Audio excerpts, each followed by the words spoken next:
The state says more than half of their human trafficking cases involve Meta-owned platforms like Facebook, Instagram. Florida's Attorney General is Ashley Moody, and she's with me now. Your Honor, you asked Zuckerberg to testify on this. What was his response?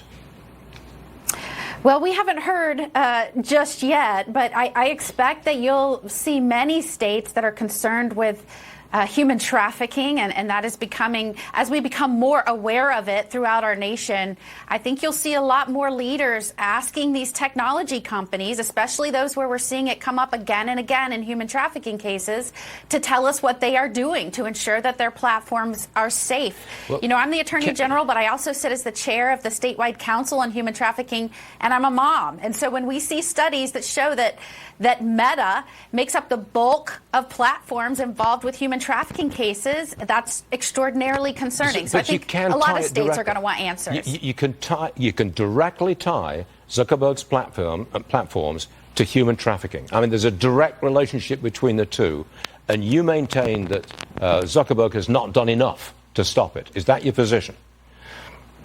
Well, I think they are the majority of those that we're seeing, not just in Florida's survey and our work with law enforcement here, but in a federal survey last year. Facebook was the leading platform where folks were seeking out victims of human trafficking. And so, you know, just as we would expect a business, as they're growing, as they're developing new products, as they're trying to be ingenuitive and smart about what their next moves are competitively, at the same time, they have a responsibility, if they are a leading platform for when we see cases involving human trafficking, they have a responsibility to be just as determined and creative and aggressive when it comes to protecting their consumers. So it is a given that we would want to hear from Meta's CEO, and I hope they take us up on our offer and come here to Florida and tell us what they're doing to protect our most vulnerable. I'm just going to read the statement that we received. We asked for this from Meta, and here it is. The claims in this press release inaccurately depict our efforts to remove this kind of illegal activity and work with law enforcement so that the criminals behind it can be arrested and prosecuted, end quote. That's their response. Your Honor, I've got more for you, if I may. Disney preparing to do massive renovations at its California theme parks just as it cuts spending at Florida's Disney World. Purely political, you think?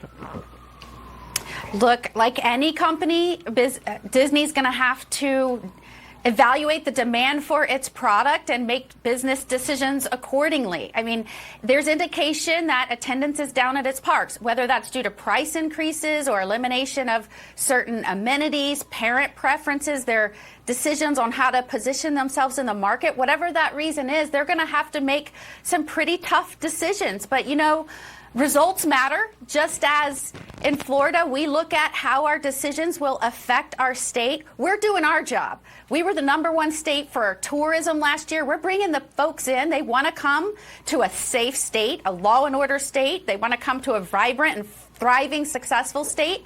You know, Disney's just going to have to make those decisions for its bottom line. Got it. Ashley Moody, Attorney General of the great state of Florida. Thank you very much for being with us, man. We appreciate it. Always. Great to be with you. You got it?